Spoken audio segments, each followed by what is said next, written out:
Okay, तो आप बच्चों को शायद ब्रेक नहीं मिला है अभी, तो मैं एक काम करता हूँ कि वीडियो ऑफ रख रहा हूँ और अपन 10 मिनट का आपको ब्रेक दे रहे हैं, ठीक है? 10 मिनट्स के ब्रेक के बाद अपन क्लास चालू करेंगे, ठीक?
Okay, welcome all of you.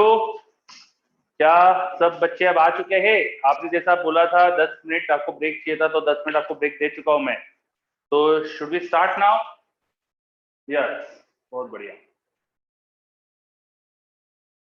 चलो, तो वेलकम ऑल।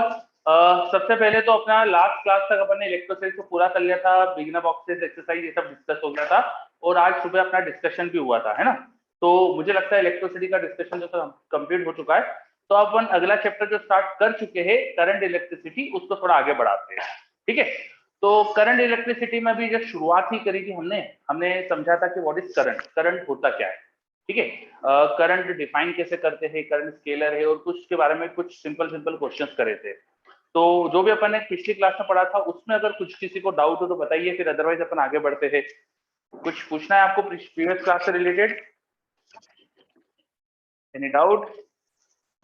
सर हाँ सर मैंने रजनिक हॉलीडे में एक क्वेश्चन देखा था कि होस पाइप से पानी फ्लो कर रहा है, उसकी ओके। रेट भी दे दी थी उन्होंने। तो उससे हाँ बताइए कि अपन को करंट कितना है। हाँ, तो वाटर करंट मतलब देखो, करंट जो वर्ड है ना, ये आप देखोगे तो इंग्लिश में कॉमन वर्ड है, इसका मीनिंग ये भी होता है कि फ्लो कितना है। ठीक है, सर रेट ऑफ। इसमें करंट ऑफ नेगेटिव चार्ज पूछा है, ऐसा लिखा है। अच्छा, करंट ऑफ नेगेटिव चार्ज, अच्छा। तो वहां पे देखो पानी की, जब प्लीज आपका माइक ऑफ कर लो, वो थोड़ा मेरी आवाज वापस आ रही है। तो जब वाटर फ्लो होगा किसी पाइप से, तो वाटर में एक एक मॉलिक्यूल में इलेक्ट्रॉन्स भी है, और इलेक्ट्रॉन्स भी फ्लो हो रहे हैं, फिर मतलब पूरे पूरे जो वाटर के मॉलिक्यूल में प्रोटॉन्स और इलेक्ट्रॉन्स सब एक साथ फ्लो कर रहे हैं। अब उन लोगों ने ये पूछ लिया कि सिर्फ नंबर ऑफ इलेक्ट्रॉन जो भी है उनकी वजह से कितना करंट है। वो पॉजिटिव चार्ज के फ्लो के इक्वल ही आएगा, और दोनों मिलकर जीरो करंट फ्लो हो रहा है यहाँ पे, लेकिन सिर्फ इलेक्ट्रॉन्स का नंबर से जो करंट आ रहा है वो पूछ लिया उन्होंने। तो आपको ये पता करना पड़ेगा कि कितने मॉलिक्यूल्स फ्लो कर रहे हैं, और हर मॉलिक्यूल में कितने इलेक्ट्रॉन्स होते हैं आप जानते हैं। तो नंबर ऑफ मॉलिक्यूल्स इंटू एक मॉलिक्यूल का नंबर ऑफ इलेक्ट्रॉन इंटू एक इलेक्ट्रॉन का चार्ज, ये कर दोगे तो आपको total charge flowing per second मिल जाएगा ड्यू टू इलेक्ट्रॉन। तो इलेक्ट्रॉन का करंट आ जाएगा। तो समझे? हाँ सर, ठीक है। ठीक है, चलो। और कुछ डाउट किसी बच्चे को? चलो, कोई डाउट नहीं है तो फिर अपन आगे बढ़ते हैं। तो मैंने लास्ट क्लास में एंड में अपन ने क्लासिफिकेशन ऑफ मटेरियल्स देख रहे थे। तो हमने समझा था मेटल्स के अंदर या कंडक्टर्स के अंदर क्या होता है, इंसुलेटर्स में क्या होता है, और सेमीकंडक्टर्स में क्या होता है। सेमीकंडक्टर को तो सेपरेट पूरा चैप्टर पढ़ेंगे अपन, तो ज्यादा डिटेल में अभी अपन को नहीं जाना है। पर थोड़ा सा अपन मेटल कंडक्टर्स में ज्यादा डिटेल में जाएंगे। तो कंडक्टर्स में जो अपन ने पढ़ा था उसी को एक बार शॉर्ट में रिकैप करके फिर आगे कंटिन्यू करेंगे अपन। देखो, हमने पढ़ा था, सपोज सपोज ये हमारा कोई कंडक्टर बनाया हमने। तो इस कंडक्टर के अंदर जो एटम्स होते हैं उनके लास्ट शेल के इलेक्ट्रॉन थोड़े लूजली बाउंड हो सकते हैं, और वो हो सकता है कि थोड़े फ्री होकर पूरे कंडक्टर के अंदर मूव कर रहे हैं। इन इलेक्ट्रॉन्स का जो मूवमेंट होता है वो बिल्कुल रैंडम होता है। इन इलेक्ट्रॉन्स का मूवमेंट बिल्कुल रैंडम होता है, और इलेक्ट्रॉन पूरे सिस्टम के हो गए। अब due to thermal energy they are moving randomly, और इनके थर्मल मोशन की जो स्पीड है, एवरेज स्पीड जिससे वो मूव करते हैं, वो अपन ने पढ़ी थी 10.5 मीटर पर सेकंड के ऑर्डर की थी। Depends on temperature. तो आप अगर टेम्परेचर से रिलेट करो, गैस से कंपेयर करो, तो आइडियल गैस जैसा ही कुछ 3/2 kT करके इसकी एवरेज एनर्जी बोल सकते हो। तो टेम्परेचर पे डिपेंडेंट है। ठीक है, I am not going to get into the formulas for this speed, but अभी अपन को बस ये ध्यान रखना है कि स्पीड इतनी होती है। ठीक है, और ये सब रैंडम मूव करते हैं, मतलब सबकी वेलोसिटी अलग अलग है, और डायरेक्शंस भी अलग है, साथ साथ मैग्नीट्यूड भी अलग अलग हो सकता है। जैसे गैसेस में अपन ने पढ़ा है कि मैक्सवेल डिस्ट्रीब्यूशन कर्व एक होता है स्पीड का, तो यहाँ पर भी कुछ उसी तरह की चीज होगी। तो एवरेज स्पीड का ऑर्डर ही पढ़ा था अपन ने। और ये इतना रैंडम मोशन होता है इलेक्ट्रॉन्स का कि किसी भी क्रॉस सेक्शन एरिया से नेट कोई चार्ज हमको फ्लो करते नहीं दिखता है। जितने इलेक्ट्रॉन किसी एक डायरेक्शन में जा रहे हैं उतने दूसरी डायरेक्शन में चले आते हैं, तो नेट करंट जीरो। चलो, ये सब अपन देख चुके थे। अब मैं एक छोटी सी चीज पूछूं आपसे, यहाँ पर इलेक्ट्रॉन्स की वेलोसिटीज का एवरेज क्या आएगा, बता सकते हो क्या? इलेक्ट्रॉन्स की वेलोसिटीज का एवरेज क्या आएगा? इलेक्ट्रॉन्स की वेलोसिटीज का एवरेज क्या आएगा? ऋत्विक का जवाब आ गया, वेरी गुड ऋत्विक। और कोई? Nimit very good, Aditi very good, Nishchit very good. चलो, थोड़ा मैं जोर लगाने की कोशिश करता हूँ। ठीक है, तो काफी बच्चे मुझे बिल्कुल सही जवाब दे रहे हैं। अमित बोल रहा है opposite direction of current flow. बेटा करंट तो फ्लो ही नहीं कर रहा ना, अपन तो नॉर्मल कंडक्टर की बात कर रहे हैं जिसमें कुछ करंट वरंट नहीं है, ऐसे कंडक्टर की बात कर रहे हैं। तो इन सब इलेक्ट्रॉन्स की वेलोसिटीज बिकॉज रैंडम है तो इनका एवरेज आना चाहिए 0। दिस शुड बी 0, एवरेज भी 0 होना चाहिए इनकी वेलोसिटी। काफी बच्चों ने यही जवाब दिया था, वेरी गुड। चलो अमित ने हैंड रेस कराया, कोई डाउट है क्या अमित? चलो शायद गलती से हो गया। ओके, अब मैं पूछूं कि ये इलेक्ट्रॉन्स क्या फ्रीली मूव कर रहे हैं, क्या इनके पाथ में कुछ भी नहीं आ रहा है, क्या ये इनफाइनाइट टाइम तक अपनी स्पीड से चल सकते हैं क्या? नहीं, है ना। डेफिनेटली ये इलेक्ट्रॉन्स बीच बीच में कोलाइड भी कर रहे होंगे, जो कर्नल से, जो बचे हुए एटम से जिसमें पॉजिटिव चार्ज आ गया इलेक्ट्रॉन जाने से, उनसे कोलाइड कर रहे होंगे। तो this electrons are constantly colliding among themselves and also colliding with the kernel. ये कर्नल से भी कोलाइड कर रहे हैं और खुद आपस में भी कोलाइड कर रहे हैं। तो इन सब वजहों से बार बार इनकी डायरेक्शन चेंज हो रही है, बार बार कोलिजन की वजह से इनकी डायरेक्शन चेंज होती है। कोई भी इलेक्ट्रॉन जैसे जो सपोज इस डायरेक्शन में जा रहा था वो यहाँ टकरा गया, फिर हो सकता है यहाँ टकरा जाए, फिर हो सकता है यहाँ टकरा जाए, फिर हो सकता है ऐसे कुछ जाए, फिर इसके फोर्स की वजह से इधर चले जाए। तो ऐसे रैंडम मोशन चल सकता है इनका। तो एक काफी जिगजैग काइंड ऑफ पाथ पे ये मोशन करेंगे, और ये जिगजैग काइंड ऑफ पाथ बनी इसलिए रहा है क्योंकि इलेक्ट्रॉन से बार बार इनके कोलिजन हो रहे हैं, कर्नल से कोलिजन हो रहे हैं। ठीक है, हर दो कोलिजन के बीच में कुछ तो डिस्टेंस से फ्रीली चल पाते हैं, हर दो कोलिजन के बीच में कुछ डिस्टेंस तो होगी जिसको फ्रीली चल पाएंगे। ऐसे ही डिस्टेंस को केमिस्ट्री में कुछ पढ़ा होगा आपने, या गैसेस स्टेट में कुछ पढ़ा होगा। कुछ कहते हैं क्या इस डिस्टेंस को? कुछ नाम पढ़ा है क्या इसके बारे में आपने? The distance in which free motion हो जाए, free path. Yes, free path कहते हैं। और सारे फ्री पाथ का जो एवरेज होगा उसे बोल देते हैं मीन फ्री पाथ। सारे फ्री पाथ का जो एवरेज होता है उसे बोल देते हैं mean free path. Mean free path, the distance over which the electrons are freely moving is called free path। और इन फ्री पाथ की जो एवरेज आता है उसको बोलते हैं अपन मीन फ्री पाथ। अब ये मीन फ्री पाथ जो होगा वो किस पे डिपेंडेंट होगा? Can you guess? किस पे डिपेंडेंट होना चाहिए? किस पे डिपेंडेंट होना चाहिए? स्पीड पे नहीं बेटा, स्पीड नहीं, मटेरियल की प्रॉपर्टी होना चाहिए। भाई मटेरियल में कितना क्लोजली पैक्ड है एटम, इसकी प्रॉपर्टी होना चाहिए, सिंपल सी बात है। ठीक है, इलेक्ट्रॉन डेंसिटी भी बोल सकते हैं अपन, बिकॉज एक तरह से मटेरियल की प्रॉपर्टी हो गई, इलेक्ट्रॉन डेंसिटी क्या आएगी, है ना। तो ये चीज प्रॉपर्टी, ये चीज एक प्रॉपर्टी होना चाहिए मटेरियल की। थोड़ा बहुत टेम्परेचर पे डिपेंडेंसी हो सकती है क्या इसकी? क्या ये टेम्परेचर पे डिपेंडेंट होना चाहिए?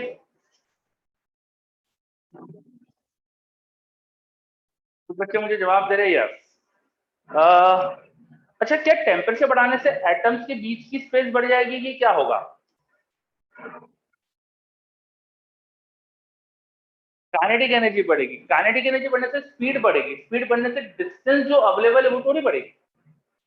भाई मैं एग्री करता हूँ कि टेम्परेचर बढ़ाएंगे तो काइनेटिक एनर्जी बढ़ेगी इलेक्ट्रॉन्स की, पर काइनेटिक एनर्जी बढ़ने से डिस्टेंस चेंज हो जाएगी क्या एटम्स के बीच की? नो, सिंपल सी बात है।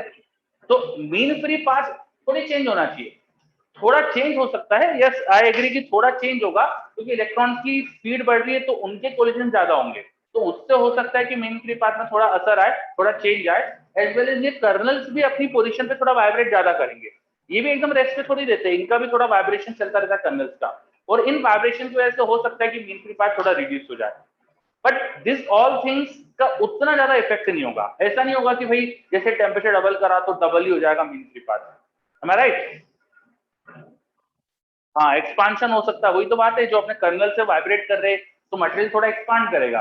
पर ऐसा इतना भी एक्सपांशन थोड़ी होता है कि मीन फ्री पाथ जैसे टेम्परेचर के डायरेक्ट डिपेंडेंसी हो जाए, टेम्परेचर डबल तो मीन फ्री पाथ भी डबल हो जाए, है ना।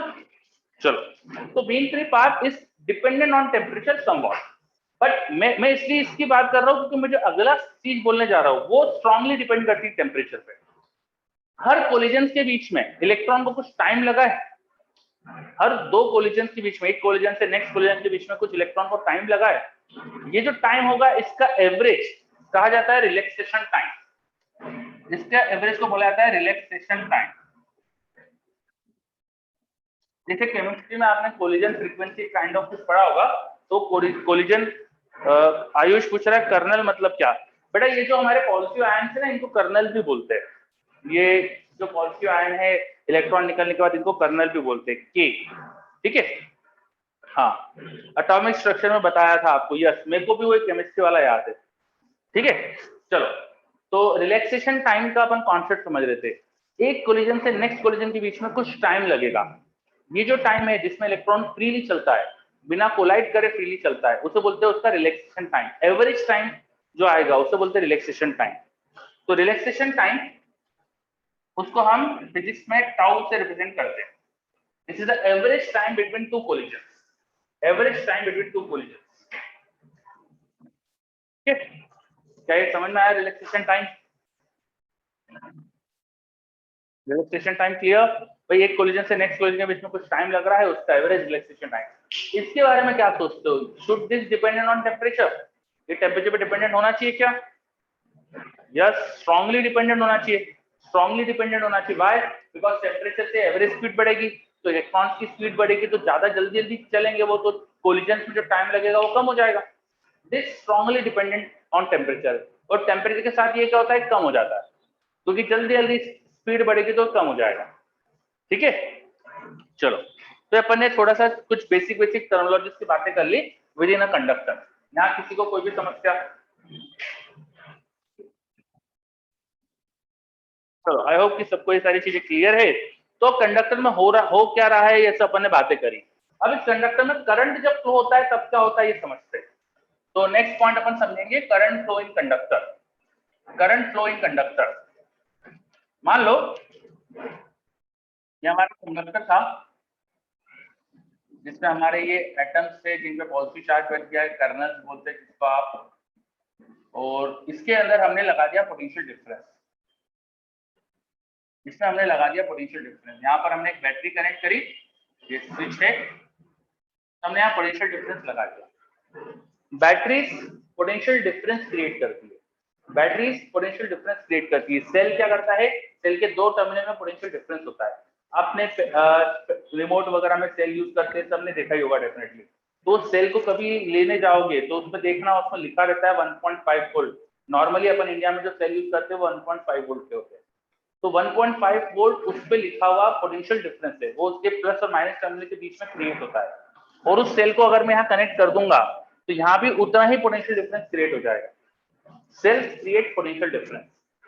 अब एक तरह से जब मैं सेल यहाँ कनेक्ट करूंगा तो यहाँ पोटेंशियल डिफरेंस क्रिएट हुआ है। पोटेंशियल डिफरेंस की वजह से इलेक्ट्रिक फील्ड आई होगी। पोटेंशियल डिफरेंस है अगर, तो यहाँ इलेक्ट्रिक फील्ड सेटअप हो गई। तो हमने यहाँ पर इलेक्ट्रिक फील्ड सेटअप कर ली। तो हम पोटेंशियल डिफरेंस अप्लाई करेंगे तो यहाँ इलेक्ट्रिक फील्ड सेटअप हो जाएगी।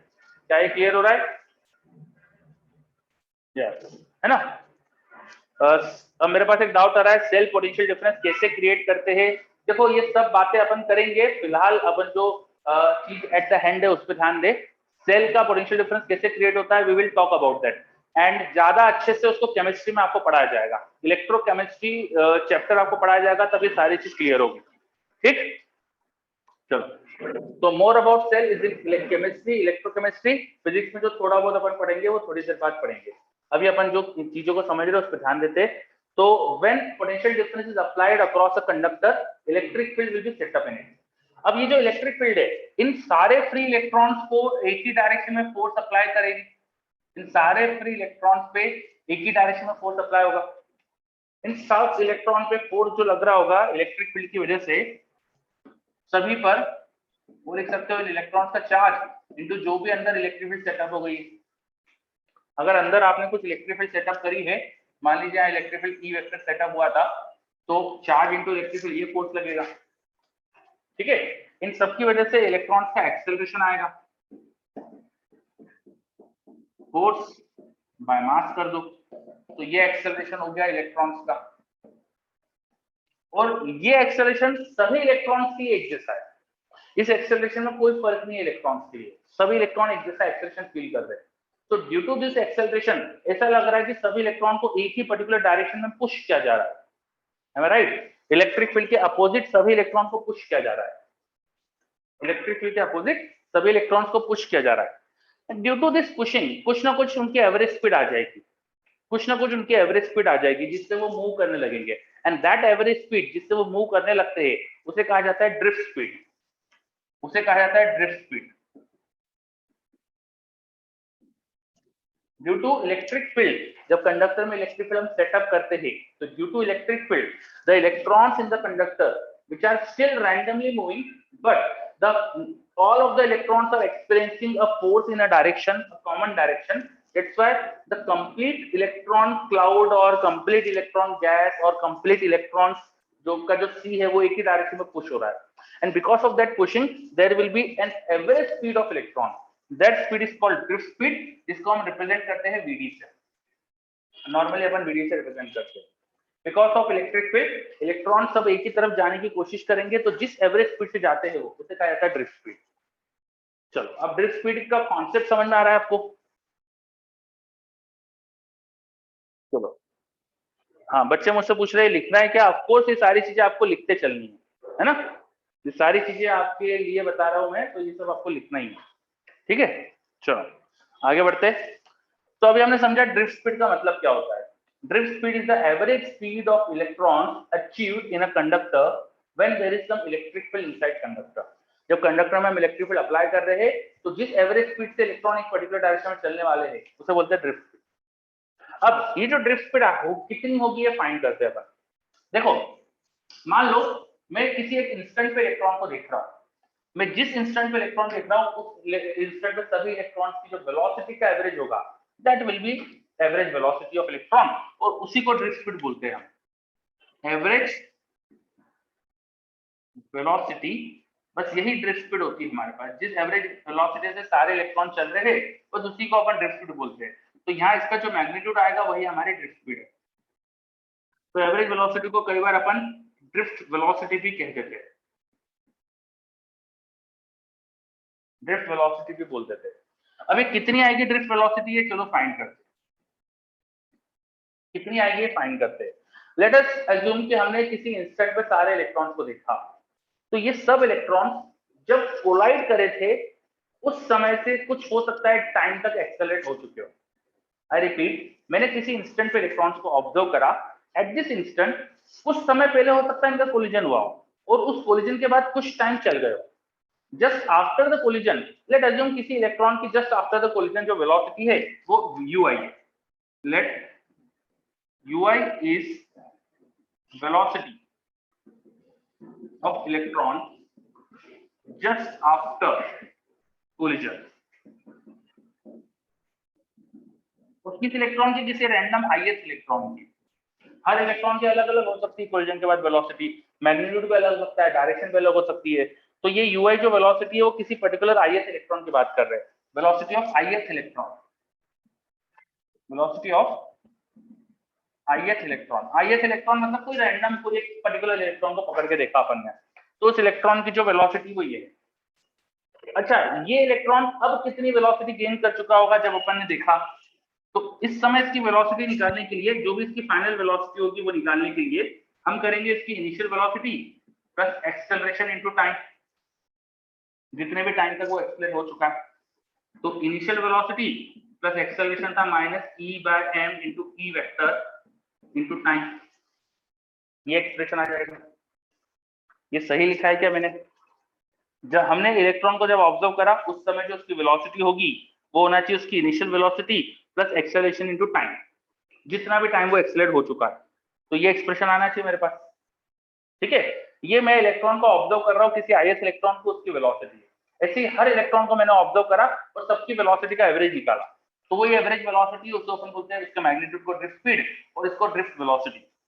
तो अगर मैं ड्रिफ्ट वेलोसिटी निकालूं, जिसको हमने डिफाइन करा है कि average of velocities of electron है, मैं ड्रिफ्ट वेलोसिटी अगर निकालूं जिसको हमने डिफाइन करा है this is average of velocity, angle bracket में जब मैं कोई चीज लिख रहा हूं इसका मतलब वो एवरेज है। Angle bracket means average. जैसे मैंने लिखा है यहाँ पे कि एंगल ब्रैकेट में x, इसका मतलब होता है एवरेज ऑफ x, ठीक है। एवरेज को रिप्रेजेंट करने के लिए हम एंगल ब्रैकेट भी यूज करते हैं। ये चीज क्लियर हो गई एंगल ब्रैकेट का मतलब? Yes, okay.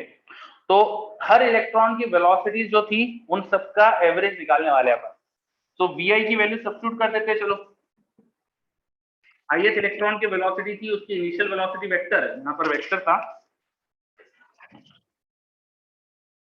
यहाँ पर हमारे पास ui वेक्टर था, उसकी इनिशियल वेलोसिटी का vector plus acceleration which is minus e by m into E vector into T. इसका हमें एवरेज फाइंड करना है। हमें दो चीजों का सम का एवरेज निकालना है। इसको निकालने के लिए हम we can write it as average of the initial velocities of electron plus, क्योंकि ये टर्म में एक्सेलरेशन कॉमन है तो इसे मैं बाहर निकाल सकता हूं into average of time, acceleration into time का एवरेज। क्या ये बात समझ में आई? इस एक्सप्रेशन के एवरेज के लिए मैंने दोनों के एवरेज का सम कर दिया। Is this clear? चलो बच्चों को क्लियर हो रहा है, बहुत बढ़िया। Okay, now average of initial velocity, ये क्या होगा? हर इलेक्ट्रॉन जब कोलाइड करेगा उसके जस्ट बाद जो उसकी वेलोसिटी होगी, हर इलेक्ट्रॉन के कोलिजन की जस्ट बाद की वेलोसिटी थी, उन सबका एवरेज देखेंगे तो ये क्या आना चाहिए? ये क्या आना चाहिए? ऋतिक बोल रहा है 0, बिल्कुल सही, 0 होना चाहिए, बिकॉज रैंडमनेस है, बहुत सारे इलेक्ट्रॉन है और बहुत सारे कोलिजन हो रहे हैं, तो हर इलेक्ट्रॉन के आफ्टर कोलिजन जो वेलोसिटी होगी वो सब रैंडम डायरेक्शन में होगी, तो डेफिनेटली इसका एवरेज 0 आना चाहिए। This term should be 0, this term is 0। यहाँ पे अपन 0 लिख देते हैं। मैं अगली लाइन ऊपर लिख देता हूँ, यहाँ स्पेस कम हो रहा है तो ऊपर लिख देते हैं अपन। तो हम निकाल रहे थे ड्रिफ्ट वेलोसिटी, जो था average of the final velocities of electron, वो दो टर्म का एवरेज था। फर्स्ट टर्म का एवरेज 0, फर्स्ट टर्म का एवरेज 0, फर्स्ट टर्म का average 0। What about this term? This is constant. And what about average of time? Time का average क्या लिखे अपन? ये टाइम क्या था? ये कोलिजन से लेके अब तक का टाइम था ना, इलेक्ट्रॉन जब कोलाइड कर गए थे उस समय से लेके अभी तक का टाइम था, तो इसका एवरेज क्या होना चाहिए? It should be relaxation time. हमने जिस इंस्टेंट पे इलेक्ट्रॉन को देखा उस इंस्टेंट पे कोलिजन से लेके अब तक का जो टाइम है उस सबका एवरेज करेंगे, it should be relaxation time. It is the time in which electron is freely accelerating, freely moving, तो ये रिलैक्सेशन टाइम ही होता है। यस, इसको रिलैक्सेशन टाइम लिख सकते हैं अपन। तो सेकेंड टर्म में हमारे पास minus E vector by m into average of time is relaxation time, average of time is relaxation time। hence drift velocity के लिए आपके पास एक्सप्रेशन आ गया, drift velocity is minus e by m into tau into e vector। या अपन इसका magnitude निकाले, जिसे हम बोलते हैं drift speed, let's say that is vd, तो हो जाएगा e by m into tau into electric field. हमारे पास ड्रिफ्ट स्पीड का एक्सप्रेशन आ गया। Is this clear? जिस एवरेज स्पीड से इलेक्ट्रॉन कंडक्टर के अंदर मोशन करते थे ड्यू टू इलेक्ट्रिक फील्ड, उसका एक्सप्रेशन आ गया। So now when there is electric field set up inside a conductor, electron सब पर एक ही डायरेक्शन में फोर्स लगता है, जिसकी वजह से सारे इलेक्ट्रॉन एक पर्टिकुलर डायरेक्शन में उनकी स्पीड एक्वायर हो जाती है। Still they are moving randomly, but उस रैंडमनेस के साथ साथ वो आगे भी बढ़ रहे हैं, और वो आगे बढ़ने की जो स्पीड आती है दैट इज ड्रिफ्ट स्पीड, उसका एक्सप्रेशन आ गया। अगर हम इन सबकी वैल्यूज रखकर इसको कैलकुलेट करने की कोशिश करें या किसी और तरीके से कैलकुलेट करें, तो इसकी जो प्रैक्टिकली वैल्यू हमको मिली है वो ऑर्डर उसका मिलता है हमको mm पर सेकेंड का, या अपन उसको 10⁻⁻4 मीटर पर सेकेंड ऐसा लिख सकते हैं। 10⁻³ मीटर पर सेकेंड या 10⁻4 मीटर पर सेकेंड, इतनी स्मॉल स्पीड आती है, इतनी स्मॉल स्पीड आती है। बहुत कम स्पीड होती है जिससे इलेक्ट्रॉन्स का क्लाउड पूरा आगे बढ़ रहा है। ऑर्डर समझ में आया ड्रिफ्ट स्पीड का? मैंने और लिखा है बेटा, मतलब 10⁻³ से 10⁻4 ऐसा समझ लो, 10⁻³ मीटर पर सेकेंड तो 10⁻4। अलग अलग मटेरियल में अलग अलग होगा, कितनी इलेक्ट्रिक फील्ड लगाई है उस पर डिपेंड करेगा। तो नॉर्मल सर्कमस्टेंसेस में जो एवरेज ड्रिफ्ट स्पीड आती है वो 10⁻³ 10⁻4 मीटर पर सेकेंड ऐसा ऑर्डर होता है इसका। तो इलेक्ट्रिक फील्ड पे डिपेंडेंट है, ये मटेरियल पे डिपेंडेंट है, तो इलेक्ट्रिक फील्ड अलग अलग लगा दो तो डिफरेंट ड्रिफ्ट स्पीड आ सकती है। तो एक जनरल ऑर्डर जो बात कर रहे हैं 10⁻³ 10⁻4 मीटर पर सेकेंड ऐसा है। मेन चीज ध्यान रखना है कि काफी कम है in comparison to the thermal speed जिससे इलेक्ट्रॉन मूव करते हैं। जिस स्पीड से उनका रैंडम मोशन हो रहा है वो बहुत ज्यादा है, और ये स्पीड जो इलेक्ट्रिक फील्ड की वजह से ड्रिफ्ट होने में अचीव हुई है वो बहुत कम है। ओके, ये आई थिंक सबको क्लियर है। अब मेरे पास कई बार एक डाउट आता है, कई बार बच्चे पूछते हैं कि इलेक्ट्रॉन्स की ड्रिफ्ट स्पीड बहुत कम है, फिर ऐसा क्यों होता है? जैसे अपन वायर में सर्किट स्विच ऑन करते हैं, वैसे अचानक से पूरे सर्किट में करंट आ जाता है। इलेक्ट्रॉन की स्पीड कम है, लेकिन मैंने जैसे सर्किट स्विच ऑन करा पूरे वायर में करंट आ जाता है। वाई?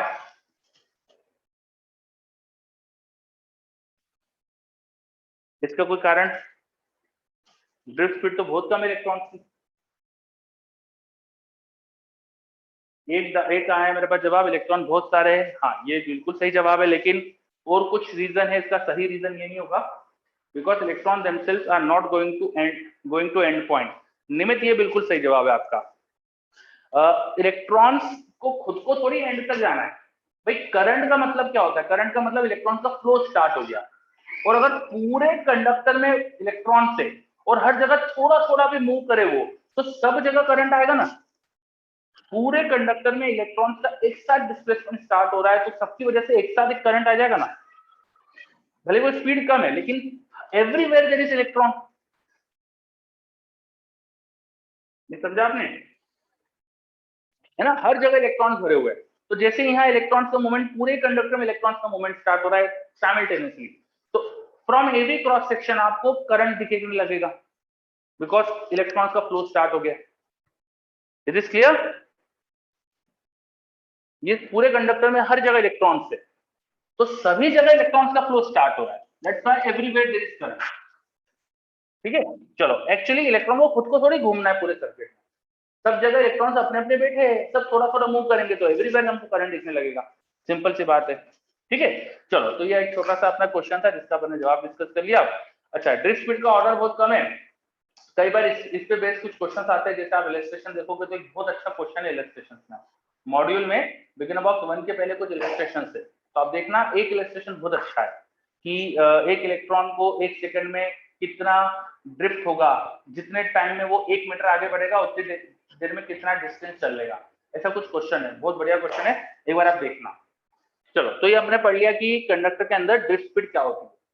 ठीक है, अब इस ड्रिफ्ट स्पीड के आने से इलेक्ट्रॉन के करंट कितना प्रोड्यूस होगा वो बात करते हैं। Relation in current and drift speed. Relation in current and drift speed. Relation in current and drift speed. तो ये मैं आपको ऑलरेडी पढ़ा चुका हूँ। Relation in current and drift speed क्या होगा आप याद करो। मैंने पिछली क्लास में आपसे क्वेश्चन करवाया था। मैंने आपको एक मटेरियल के अंदर बहुत सारी पॉजिटिव चार्ज बॉल दे दी थी, वो सारी बॉल एक स्पीड से चल रही थी, तो उनके मूवमेंट से कुछ करंट आया था ना। उनके मूवमेंट से कुछ करंट आया था, याद करिए। पिछली क्लास में क्वेश्चन कराया था हमने। बहुत सारी बॉल्स थी, सब बॉल्स का नंबर था कुछ n पर यूनिट वॉल्यूम। वहां पे n पर यूनिट वॉल्यूम नंबर था, तो करंट क्या आया था देखो जरा। करंट क्या आया था वहां पे, देखिए जरा। यस, सही जवाब आ रहा है मेरे पास। तो आपको मैंने वहां करंट डिराइव करवाया था, वो आ रहा था n बॉल पे चार्ज जितना था, area of cross section into speed. तो यहाँ पर भी यही करंट होगा। बॉल के बदले यहाँ पे इलेक्ट्रॉन चल रहे हैं, तो इलेक्ट्रॉन का जो चार्ज है वो रख दो, और इलेक्ट्रॉन की एवरेज चलने की स्पीड ड्रिफ्ट स्पीड है, तो यहाँ n हो जाएगा number of electron per unit volume, where n is number of electrons per unit volume in conductor। Number of free electron लिखना चाहिए मुझे, number of free electron per unit volume in conductor. Actually सारे electron थोड़ी है चलने के लिए free, तो जो इलेक्ट्रॉन करंट को अलाउ कर रहे हैं, जिन इलेक्ट्रॉन के मोशन से करंट हो रहा है, उनका नंबर क्या है वो है। जैसे एग्जांपल के लिए कॉपर की बात करें, copper is a very good conductor.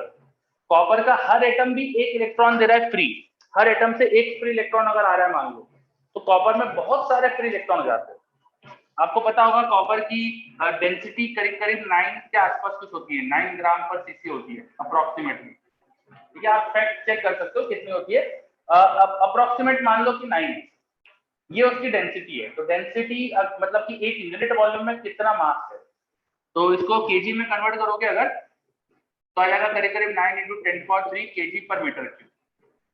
ये करीब करीब कॉपर की डेंसिटी। डेंसिटी को डिवाइड कर दो कॉपर के मॉलिक्यूलर वेट से,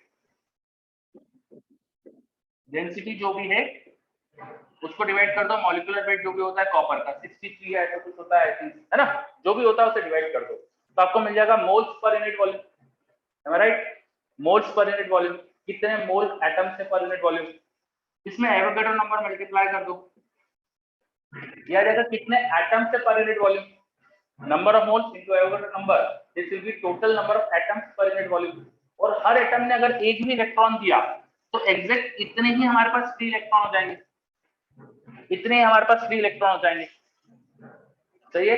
अगर 2 इलेक्ट्रॉन देगा हर एटम तो ज्यादा होंगे, मैं मान के चल रहा हूँ कि एक ही इलेक्ट्रॉन अगर हर एटम ने प्रोवाइड करा है तो इतने फ्री इलेक्ट्रॉन आएंगे, ये चीज समझ में आ रही है क्या?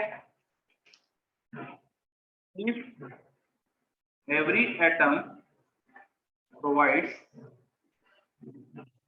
इलेक्ट्रॉन,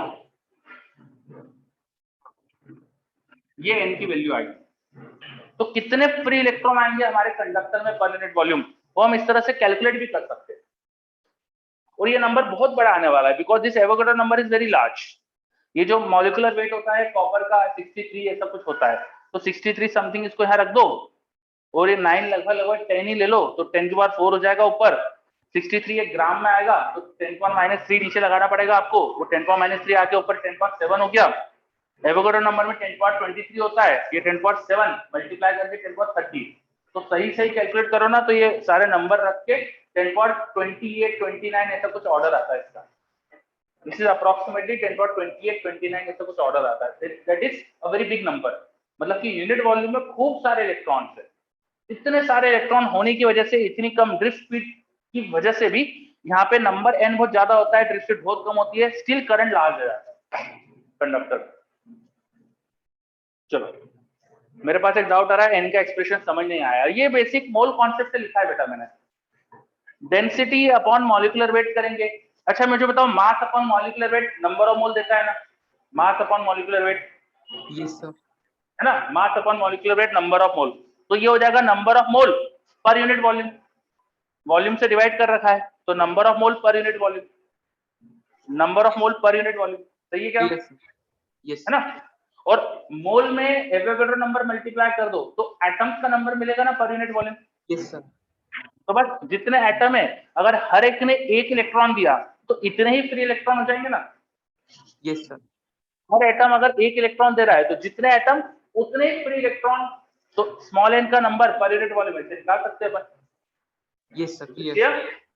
चलो ओके, तो हमने समझा कि कंडक्टर के अंदर एवरेज मोशन किस तरह से हो रहा है, relaxation time between free path क्या होता है, फिर कंडक्टर में इलेक्ट्रिक फील्ड अप्लाई करें तो ड्रिफ्ट स्पीड आती है, इलेक्ट्रॉन के ड्रिफ्ट स्पीड का एक्सप्रेशन निकाला, वो किस पे डिपेंडेंट है ये सब देखा अपन ने, ठीक है।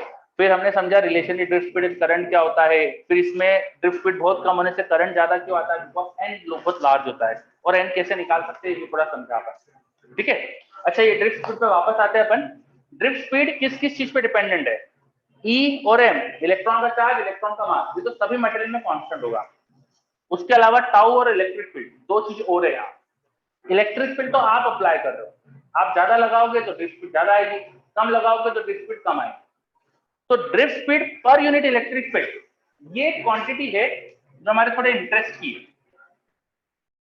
नेक्स्ट चीज हम देखते हैं drift speed per unit electric field, E tau by M, ये है इलेक्ट्रॉन्स के स्पीड जो इलेक्ट्रिक फील्ड की वजह से अचीव हुई है। अगर किसी मटेरियल में सेम इलेक्ट्रिक फील्ड लगाने से ज्यादा इलेक्ट्रॉन की स्पीड अचीव हो रही है, इसका मतलब उसके अंदर इलेक्ट्रॉन ज्यादा मोबाइल है या उनके मोशन की एबिलिटी ज्यादा है, एम आई राइट? अगर ये रेशो ज्यादा आया drift speed per unit electric field, मतलब कि इलेक्ट्रॉन की मोशन की एबिलिटी ज्यादा है उस मटेरियल में, है ना, सो दिस रेशो बहुत एप्टली अपन कहते हैं मोबिलिटी, इसका नाम दिया जाता है मोबिलिटी, क्या बोलते हैं इसे, mobility, mobility defines how much electrons और the charges are able to move, वो कितना अच्छे से मूव करने के लिए फ्री है अंदर, this ratio is called mobility, इसको अपन डिफाइन करते हैं, रिप्रेजेंट करते हैं म्यू से, इसको हम रिप्रेजेंट करते हैं म्यू से, E tau by M mobility, is this clear? Mobility फिर से बता देते हैं हम। मोबिलिटी इलेक्ट्रॉन्स की drift speed per unit electric field है, drift speed upon electric field. तो अगर सेम इलेक्ट्रिक फील्ड में अलग अलग मटेरियल में लगा रहा हूँ, सेम इलेक्ट्रिक फील्ड अप्लाई कर रहा हूँ, किसी में ड्रिफ्ट स्पीड ज्यादा आ रही है, किसी में कम आ रही है, तो जिसमें ज्यादा आ रही है उसमें इलेक्ट्रॉन ज्यादा अच्छे से मोशन कर सकते हैं, उनके मोशन की एबिलिटी ज्यादा है। That's why this term is called mobility, और इस रेशियो को अपन मीटर रिप्रेजेंट करते हैं। Hence mobility is defined as drift speed per unit electric field, और उसका एक्सप्रेशन आ गया E τ/n। It is clear? Okay, बहुत बढ़िया, है ना। तो हमने समझा मोबिलिटी क्या होता है। अब हमने काफी जो अपना इंपॉर्टेंट चीजें थी वो सब डिफाइन कर दी है, चीजें समझ ली है। अच्छा, ये मोबिलिटी किस किस पे डिपेंडेंट है, थोड़ा सा ये पॉइंट भी देख लेते हैं। EM charge of electron, mass of electron, this तो कांस्टेंट हो गया। Tau relaxation time, it's totally dependent on material and temperature. Material की प्रॉपर्टी हो गई टाउ, और उसके टेम्परेचर पे डिपेंड करेगा। तो mobility depends on property of material and its temperature. Clear? Mobility depends on property of material and its temperature. Okay, बहुत बढ़िया। अब जो भी डिस्कशन कराया मैंने, ये मैंने आपको ऑल्दो एक कंडक्टर के लिए बताया है, पर कई सारी जगह हमने देखा कि करंट फ्लो होता है। करंट फ्लो कई और जगह भी होता है, जैसे शायद आपने सुना होगा इलेक्ट्रोलिसिस। सुना है क्या इलेक्ट्रोलिसिस?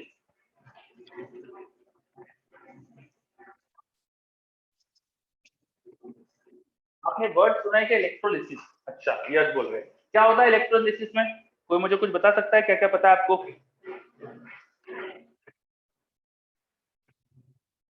जो भी आपको पता है बताइए।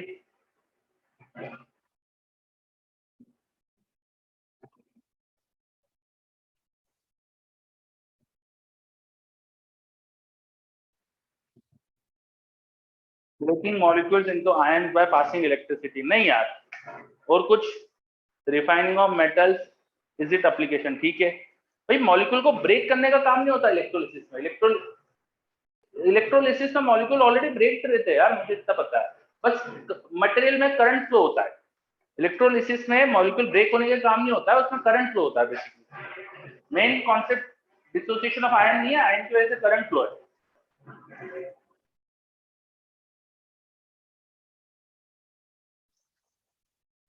ठीक है, चलो। शायद देखो, मेरे को क्या पता है मैं बताता हूँ आपको। एक मेरे पास कंटेनर है जिसमें हमने वाटर या कोई मटेरियल फिल करा, जिसमें कुछ सॉल्ट भी डाल दिया, और उसके बाद इसमें हमने दो इलेक्ट्रोड्स एंटर कर दिए, और इन इलेक्ट्रोड्स के बीच में हमने पोटेंशियल डिफरेंस लगाया। तो हम देखते हैं कि यहाँ पर जो पॉजिटिव आयंस होंगे वो एक नेगेटिव इलेक्ट्रोड पे जाकर, sorry, positive ion positive electrode पे चले जाते हैं, नेगेटिव आयन नेगेटिव इलेक्ट्रोड पे चले जाते हैं। पॉजिटिव आयंस यहाँ से इलेक्ट्रॉन आ रहे हैं, उनको अब्सॉर्ब कर रहे हैं, तो ऐसा लगता है जैसे कि यहाँ करंट फ्लो हो रहा है। यहाँ पे करंट फ्लो होता है कुछ इस तरह से। ठीक है, पॉजिटिव चार्ज का फ्लो कुछ ऐसा चलता है ना। तो अंदर आयंस का मूवमेंट दिखता है हमको, पॉजिटिव नेगेटिव आयंस का मूवमेंट। ऐसे कुछ पढ़ा है अपन ने? यस, ठीक है। डीसी करंट फ्लो करवाया है हमने। यहाँ पे इलेक्ट्रॉन्स का नहीं, बेसिकली आयंस का फ्लो चलता है। इलेक्ट्रिक फील्ड यहाँ पे इस डायरेक्शन में होगी, तो पॉजिटिव चार्ज का फ्लो इस तरफ होगा, पॉजिटिव आयन इस तरफ मूव करने लगेंगे, नेगेटिव आयन इस तरफ मूव करने लगेंगे। तो यहाँ अंदर भी करंट फ्लो होता है। तो जितना कॉन्सेप्ट अपन ने पढ़ा था ना ड्रिफ्ट स्पीड का, मोबिलिटी का, ये सारा यहाँ पर भी एप्लीकेबल है। ये सारा कॉन्सेप्ट यहाँ पर भी एप्लीकेबल है। अब हमारे पास जो पार्टिकल है जो करंट को फ्लो करवा रहे हैं विद इन दिस मटेरियल, हमारे पास जो करंट फ्लो हो रहा है, यहाँ पे हम देख सकते हैं कि इस डायरेक्शन में कुछ करंट फ्लो हो रहा है। तो जो भी ये करंट फ्लो हो रहा है इज ड्यू टू आयंस। यहाँ पर आयंस करंट को फ्लो करा रहे हैं, कंडक्टर में इलेक्ट्रॉन्स करंट को फ्लो करा रहे हैं। डिफरेंट डिफरेंट जगह पे डिफरेंट डिफरेंट पार्टिकल्स है जो करंट को फ्लो करा सकते हैं। तो जो पार्टिकल करंट को फ्लो कराता है उसे कहते हैं अपन चार्ज कैरियर। चार्ज कैरियर, जो पार्टिकल करंट को फ्लो कराता है उसे कहा जाता है charge career. It is point clear? जिस भी मटेरियल में करंट फ्लो हो सकता है और जिस पार्टिकल से फ्लो हो रहा है, जैसे इलेक्ट्रोलिसिस करने में भी करंट फ्लो होता है, यहाँ जो पार्टिकल रिस्पॉन्सिबल है करंट फ्लो के उसे कहा जाता है charge carrier. There should be a particle जो चार्ज को लेके ट्रांसफर कर रहा होगा। करंट फ्लो मतलब चार्ज फ्लो। चार्ज हमेशा किसी पार्टिकल के साथ होता है। तो जो पार्टिकल चार्ज को लेके ट्रांसफर हो रहा है जिस पार्टिकल का मूवमेंट हो रहा है that particle is called charge carrier. Is this point clear? Hence conductors में चार्ज कैरियर्स होते हैं इलेक्ट्रॉन, एंड जब भी हम इलेक्ट्रिक फील्ड लगाते हैं तो दिस चार्ज कैरियर का मूवमेंट से करंट आता है। नाउ ड्रिफ्ट स्पीड का कॉन्सेप्ट यहां पर भी एप्लीकेबल है, मोबिलिटी का कॉन्सेप्ट यहां पर भी एप्लीकेबल है, यही करंट की इक्वेशन जो लिखी थी I = NAVD वो यहां पर भी एप्लीकेबल है। बस यहां पर दो तरह के चार्ज कैरियर्स है। तो यहाँ पे कंडक्ट जो इलेक्ट्रोलाइट्स होते हैं यहाँ पे two types of charge carriers है, चार्ज कैरियर। तो टोटल करंट जो है वो दोनों की वजह से है, it will be due to positive ions plus it will be due to negative ions. Positive ions की वजह से जो करंट फ्लो होगा वो जाएगा number of positive ions, charge on positive ions, area of cross section और drift speed of positive ions. ये होगा पॉजिटिव आयंस की वजह से करंट का। नेगेटिव आयन का करंट का फ्लो होगा number of negative ions, charge on negative ions, area of cross section and drift speed of negative ions. ठीक है, anions and cations, yes, this is current flow due to cations, this is current flow due to anions, और इन दोनों के current का addition will be the total current. जैसे हमने यहाँ पर डिस्कशन में नंबर ऑफ फ्री इलेक्ट्रॉन्स को स्मॉल एन बोला था, तो यहाँ पे जितने भी हमारे पास पॉजिटिव आयंस का नंबर है पर यूनिट वॉल्यूम उसको हमने स्मॉल एन बोला है। हर आयन पे जो चार्ज है उसको अपन ने क्यू बोला है। एरिया ऑफ क्रॉस सेक्शन भाई जो प्लेट्स के बीच में करंट फ्लो हो रहा है उनका एरिया ऑफ क्रॉस सेक्शन, और ड्रिफ्ट स्पीड भाई कैटायंस एनायंस दोनों की ड्रिफ्ट स्पीड भी अलग आ सकती है, तो इसलिए ड्रिफ्ट स्पीड भी दोनों की मैंने अलग अलग रखी है। Is this clear?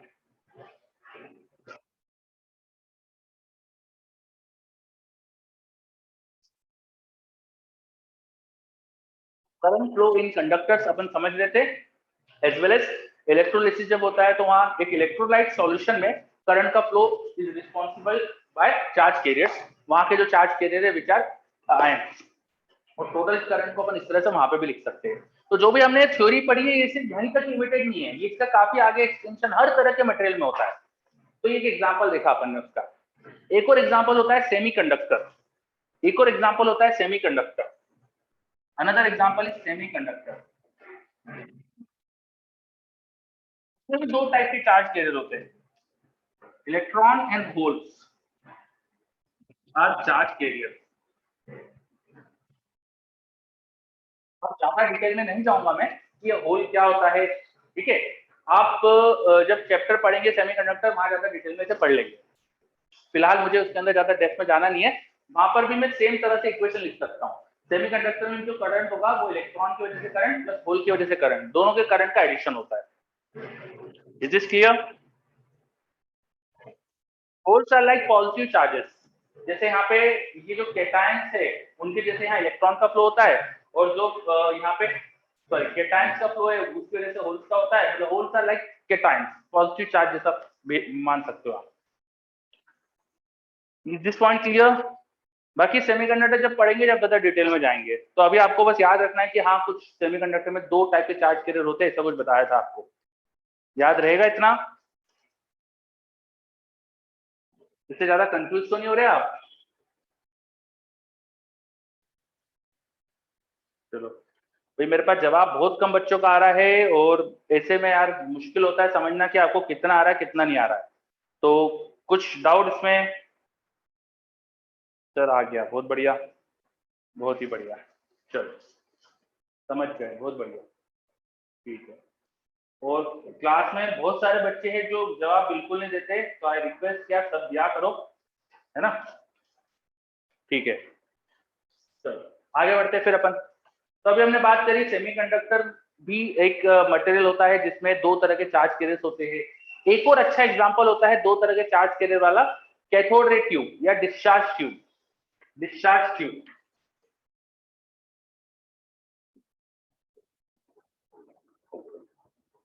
आपने पढ़ा होगा कैथोड रे को, कैथोड रे केमिस्ट्री में आपको पढ़ाया जाता है, तो आपने पढ़ा होगा ऐसे ग्लास ट्यूब में हम दो इलेक्ट्रोड लगा देते हैं जिसके बीच में बहुत हाई पोटेंशियल डिफरेंस क्रिएट करते हैं, और यहाँ पे लो प्रेशर कर देते हैं तो उसमें कैथोड रे दिखने लगते हैं।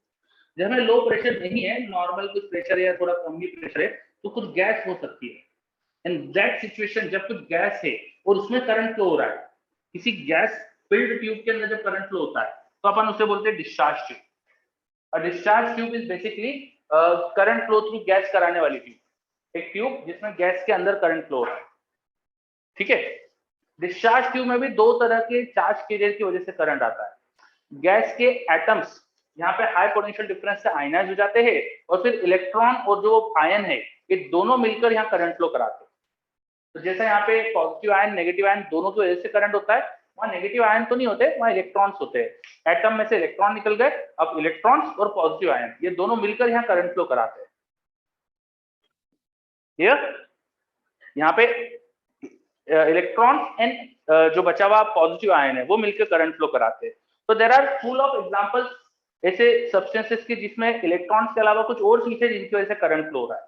और हर जगह अपन ड्रिफ्ट स्पीड का कॉन्सेप्ट लगा सकते हैं, मोबिलिटी बता सकते हैं, ये सारे कॉन्सेप्ट हर जगह अप्लीकेबल है। चलो तो अपन ने ड्रिफ्ट स्पीड वगैरह ये सब चीजें सीखी। Everything clear?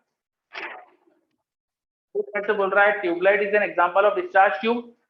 ट्यूबलाइट बोल सकते हैं, ट्यूबलाइट में थोड़ा कॉन्सेप्ट लेकिन थोड़ा अलग होता है, हाँ ठीक है बोल सकते हैं ट्यूबलाइट में, लेकिन लाइट निकलने का कॉन्सेप्ट अलग होता है, ठीक है। बाकी हाँ is the concept of discharge tube. Yes, अब मेरे पास डाउट आया सर करंट वैक्यूम में फ्लो नहीं हो सकता। वेरी गुड क्वेश्चन, बहुत बढ़िया क्वेश्चन पूछा आपने। आपने मुझे क्वेश्चन मार्क करके पूछा है करंट वैक्यूम में फ्लो नहीं हो सकता। बेटा अभी अपन ने डिस्कस करा कि करंट चार्ज के फ्लो से फ्लो होगा। सभी बच्चों को बता रहा हूं मैं, करंट चार्ज के फ्लो से फ्लो होता है।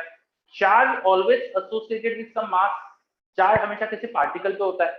अब अगर आप वैक्यूम की बात करो तो वहां कोई पार्टिकल ही नहीं है, तो वहां करंट कैसे आ सकता है? ये बात है ना भाई, वैक्यूम में कोई पार्टिकल ही नहीं है, पार्टिकल नहीं है तो किस चीज पे करंट फ्लो करेगा? करंट फ्लो कैसे होगा? चार्ज का फ्लो कैसे होगा? चार्ज किसी पार्टिकल के साथ तो एग्जिस्ट करेगा, ठीक है। चलो, तो जिस पार्टिकल पे चार्ज है और जिसके मोशन से करंट है उसे कहते हैं चार्ज कैरियर। और अगर सिस्टम में चार्ज कैरियर है तो वैक्यूम नहीं है ना, तो वैक्यूम में करंट फ्लो नहीं हो सकता, सिंपल सी बात है। चलो, तो अपन ने काफी चीजें पढ़ ली, अब अपन कुछ और छोटी छोटी चीजों की डेफिनेशन बची है वो सब स्टार्ट करते हैं। इन सब पे काफी थ्योरेटिकल क्वेश्चन बनते हैं, है ना, तो धीरे धीरे उनको डिस्कस करेंगे। अगला कॉन्सेप्ट देखते हैं, देखो current flow in variable cross section. यहाँ कहीं पे स्पेस बनाने की कोशिश करता हूँ, जहां लिखेंगे अपन यहाँ लिख दे current flow in variable cross section.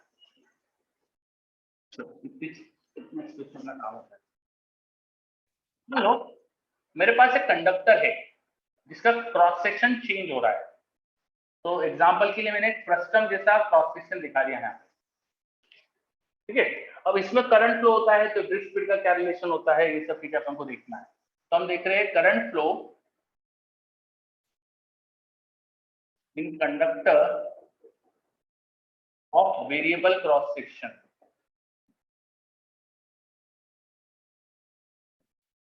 Variable cross section, एक कंडक्टर इसका क्रॉस सेक्शन चेंज हो रहा है। यहाँ पे कंडक्टर का क्रॉस सेक्शन मान लीजिए हमारे पास A1 था, यहाँ पे कंडक्टर का क्रॉस सेक्शन एरिया मान लीजिए A2 था, और इसमें करंट फ्लो हो रहा है। यहाँ से करंट फ्लो हो रहा था I और वो यहाँ से एग्जिट हो रहा है। नाउ कंडक्टर्स में चार्ज बिल्डअप नहीं हो रहा है, चार्ज स्टोर नहीं होता है कंडक्टर्स के अंदर। जितना करंट यहाँ से आ रहा है उतना ही बाहर जाना चाहिए, जितना करंट यहाँ से आ रहा है उतना ही बाहर जाना चाहिए। तो यहाँ से जितने चार्ज की एंट्री हो रही है पर सेकेंड, उतने चार्ज की यहाँ से बाहर एग्जिट भी हो रहा है। तो करंट तो दोनों जगह सेम ही होगा, current should be same both sides, ठीक है। करंट सेम है अगर दोनों तरफ, करंट को हम लिखते थे याद करो NEAVD। ये एरिया ऑफ क्रॉस सेक्शन तो दोनों तरफ अलग अलग है, एरिया ऑफ क्रॉस सेक्शन दोनों तरफ अलग अलग है। मैं दूसरी जगह करंट लिखूंगा तो लिखूंगा NEAVD, वहां का cross section area is different. Then number of electron per unit volume, ये यूनिट वॉल्यूम में इलेक्ट्रॉन का नंबर है, तो ये तो मटेरियल की ऐसी प्रॉपर्टी है जो फिक्स है, जैसे उसकी डेंसिटी, डेंसिटी थोड़ी बदल गई होगी यहाँ से, वैसे ही number of per unit volume जो इलेक्ट्रॉन का नंबर है वो भी बदला नहीं होगा, वो भी सेम होगा।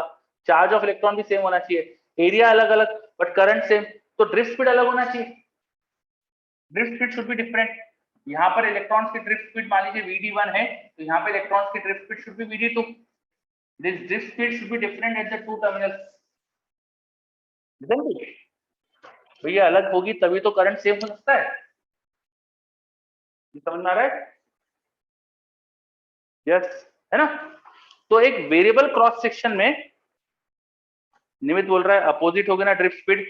हम ठीक है, वो स्पीड है ना, उससे स्पीड की डायरेक्शन का तो कोई सेंस होता नहीं ना, स्पीड तो मैग्नीट्यूड होता है, ठीक है। तो इलेक्ट्रॉन उल्टा जा रहे हैं, यस यू आर करेक्ट कि ड्रिफ्ट स्पीड अपोजिट होना चाहिए, वेलोसिटी अपोजिट होना चाहिए। मैं अच्छा रहेगा अपोजिट दिखाई दे। चलो अब ज्यादा करेक्ट हो गया, ठीक। तो drift speed is different, now current is same, current same. तो ये एक्सप्रेशन हमें क्या बता रहा है, A1 VD1 should equal to A2 VD2। ये तो इक्वेशन ऑफ कंटिन्यूटी जैसी चीज आ गई। तो कंडक्टर्स में भी इक्वेशन ऑफ कंटिन्यूटी जैसी चीज फॉलो होती है। यस आयुष, बिल्कुल सही, इक्वेशन ऑफ कंटिन्यूटी जैसी चीज फॉलो होती है कंडक्टर्स के अंदर भी, है ना। जहां एरिया ऑफ क्रॉस सेक्शन ज्यादा है, डेफिनेटली एरिया A1 देखो यहाँ पे कम था A2 से, इसका मतलब ड्रिफ्ट स्पीड 2 कम होगी ड्रिफ्ट स्पीड 1 से। सेकंड जगह पे ड्रिफ्ट स्पीड कम हो गई। अब ड्रिफ्ट स्पीड डिपेंडेंट थी इलेक्ट्रिक फील्ड पे, हमने बात करी थी ना, देखो यहाँ पर drift speed was mobility times electric field, drift speed was mobility time electric field. तो drift speed was dependent on electric field, drift speed कम मतलब इलेक्ट्रिक फील्ड कम। तो यहाँ पे जो इलेक्ट्रिक फील्ड की वैल्यू होगी वो कम हो गई होगी, और यहाँ इलेक्ट्रिक फील्ड ज्यादा होगी। ऐसे होना चाहिए ना, बताइए।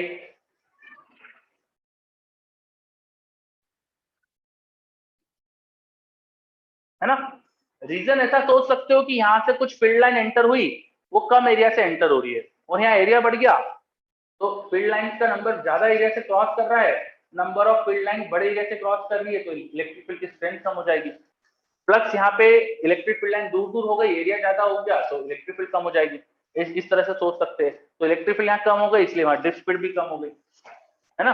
तो कंडक्टर के अंदर जब क्रॉस सेक्शन एरिया चेंज होगा, तो with cross section area drift speed will change, and एक तरह से इलेक्ट्रिक फील्ड चेंज होती है, जिसकी वजह से ड्रिफ्ट स्पीड चेंज होगी। Is this clear?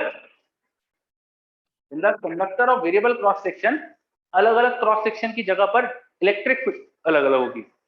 जहां क्रॉस सेक्शन एरिया कम, वहां इलेक्ट्रिक फील्ड ज्यादा, दैट्स व्हाई वहां ड्रिफ्ट स्पीड ज्यादा। या क्रॉस सेक्शन एरिया ज्यादा, वहां ड्रिफ्ट स्पीड ज्यादा, क्योंकि इलेक्ट्रिक फील्ड ज्यादा। गलत बोल दिया, जहां क्रॉस सेक्शन एरिया ज्यादा, वहां ड्रिफ्ट स्पीड कम, क्योंकि इलेक्ट्रिक फील्ड कम। ठीक है, इज दिस क्लियर? अब मेरे पास एक डाउट आ रहा है, सर इलेक्ट्रिक फील्ड अपने आप कैसे चेंज होगी? बेटा इलेक्ट्रिक फील्ड हम कंडक्टर में लगाते हैं पोटेंशियल डिफरेंस, ना कि इलेक्ट्रिक फील्ड। हमने कंडक्टर के एंड पे लगाते हैं पोटेंशियल डिफरेंस। तो पोटेंशियल डिफरेंस होने के लिए अंदर इलेक्ट्रिक फील्ड सेटअप होगी, और इलेक्ट्रिक फील्ड जो सेटअप होगी वो मटेरियल की प्रॉपर्टी के हिसाब से सेटअप हो जाएगी कि कहाँ कितनी होना चाहिए। पूरा मटेरियल एक जैसा है तो हर जगह एक जैसी इलेक्ट्रिक फील्ड आ गई। अब क्रॉस सेक्शन एरिया चेंज हो रहा है तो वेरिंग इलेक्ट्रिक फील्ड आ गई, ठीक है। आई थिंक ये सब चीजें क्लियर है। ओके, नाउ ये हमने रिलेशन समझ लिया ड्रिफ्ट स्पीड का with area of cross section. इस पे कई सारे क्वेश्चन बनते हैं, आप बिगिनर बॉक्स 1 देखेंगे तो it is full of questions on this. आगे बढ़ते हैं अपन। अब हमको एक नई चीज डिफाइन करना है, करंट डेंसिटी। अभी तक हमने जितनी चीजें बात करी है करंट के बारे में, हमने अधिकतर चीजें स्केलरली बात करी है, करंट को भी वेक्टर जैसा ट्रीट करवाते हैं। चलो तो एक नई क्वांटिटी हम डिफाइन करेंगे, करंट डेंसिटी। करंट डेंसिटी,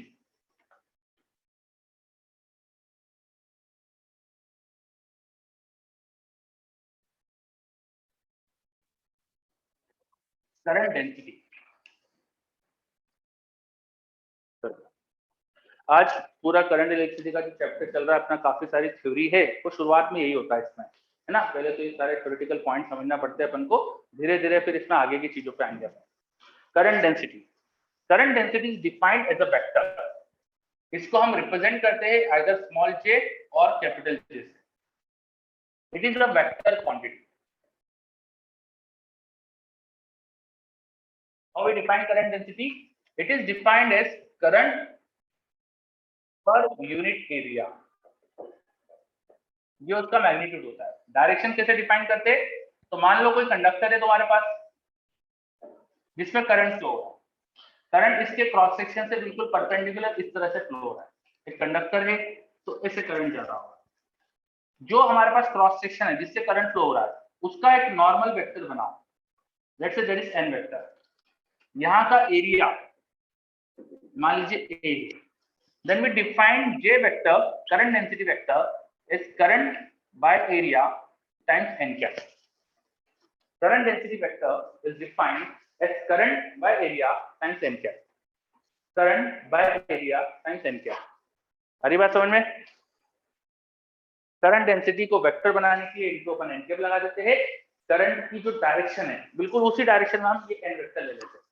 और जो एरिया होता है ये देखो करंट के बिल्कुल परपेंडिकुलर है, तो ये समझने के लिए कि एरिया परपेंडिकुलर है, यहाँ पे इसका परपेंडिकुलर साइन भी बना सकते हो। ये एरिया कोई भी रैंडम एरिया नहीं लेते, it is perpendicular to the current flow. Yes, बिल्कुल सही आयुष, मैक्सिमम चीजें फ्लूइड जैसी यहाँ पर, बिल्कुल सही। ओके, अब ये जो करंट डेंसिटी क्वांटिटी है ये हमको है ना बहुत जगह पे कुछ चीजों में हेल्प करती है, तो ये एक तरह से करंट को वेक्टरली समझने में हमें बहुत हेल्प करती है। इसका अपन आगे यूज देखेंगे, पर फिलहाल इसको अच्छे से समझ लो कि how we define it. Unit क्या होगी इसकी? करंट बाय एरिया है तो एम्पीयर पर मीटर स्क्वायर होगी। डायमेंशंस क्या होगी? भाई करंट की डायमेंशन एम्पीयर होती है डिवाइड बाय एरिया, एरिया की डायमेंशन एल स्क्वायर, तो ए डिवाइड बाय एल स्क्वायर, तो ए की पावर -2 हो जाएगा। इसकी यूनिट और डायमेंशन भी समझ लिया अपन ने, ठीक है। इसका एप्लीकेशन क्या होगा? किसी एरिया से करंट कितना जा रहा है वो निकाल सकते हैं अगर हमें करंट डेंसिटी पता है। We can find current if we know current density. Current निकालने के लिए हम क्या करेंगे? एरिया इधर मल्टीप्लाई कर देंगे। तो J का जो मैग्नीट्यूड था, देखो यहाँ पे J का जो मैग्नीट्यूड था वो था I अपॉन A परपेंडिकुलर, तो आप लिख सकते हो I इक्वल टू J का magnitude into A perpendicular. I को लिख सकते हो A का J का मैग्नीट्यूड इंटू A परपेंडिकुलर। और A परपेंडिकुलर की जो डायरेक्शन है, देखो J वेक्टर की डायरेक्शन में तो है, अगर मैं एरिया को वेक्टर जैसा ट्रीट करूं, इधर ही J वेक्टर था और एरिया का वेक्टर भी तो ये आएगा, एरिया का वेक्टर भी तो ये आएगा। हमें फ्लक्स में पढ़ा था ना कि एरिया का जो वेक्टर लेते हैं हम एरिया की सरफेस से परपेंडिकुलर लेते हैं, ठीक है। तो ये जो मैं एरिया ले रहा हूं इसका नॉर्मल जो है वो एग्जैक्टली J के अलोंग है। तो ये मुझे ऐसा लग रहा है जैसे कि J का मैग्नीट्यूड और एरिया का J के अलोंग कंपोनेंट है, ये भी तो J की डायरेक्शन में है तो J के अलोंग कंपोनेंट है, और इनसे रिजल्ट स्केलर आ रहा है, इनसे रिजल्ट एक स्केलर नंबर है, तो ये एक्चुअली डॉट प्रोडक्ट है। This is dot product of J and A vector, this is dot product of J and A vector, ठीक है। एरिया का J के along component into J, this is dot product. ये अगर मेरे पास current density constant है तो उसको एरिया से डॉट प्रोडक्ट करके हम करंट निकाल सकते हैं। अब मान लो करंट डेंसिटी वेरिएबल थी, और अगर मेरे पास करंट डेंसिटी वेरिएबल है तो हम इंटीग्रेट करके करंट निकालेंगे। It should be integration of J dot dA over the area जिससे मुझे करंट निकालना है। सेकंड पॉइंट समझ में आ रहा है?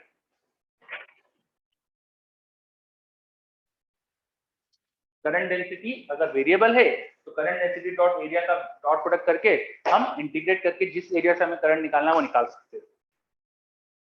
चलो देखो अच्छे से क्या क्या पढ़ा अपने यहाँ तक, कोई दिक्कत?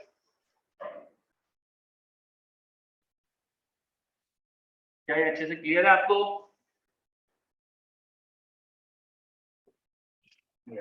बहुत बढ़िया, ठीक है ना।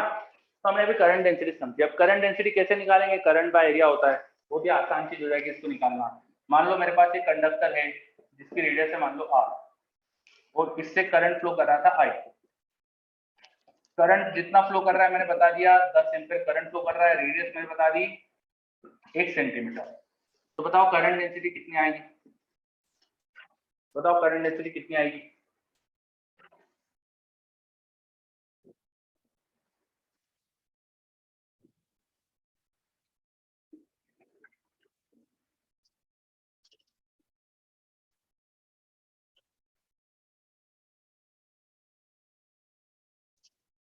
करंट डेंसिटी कितनी आएगी?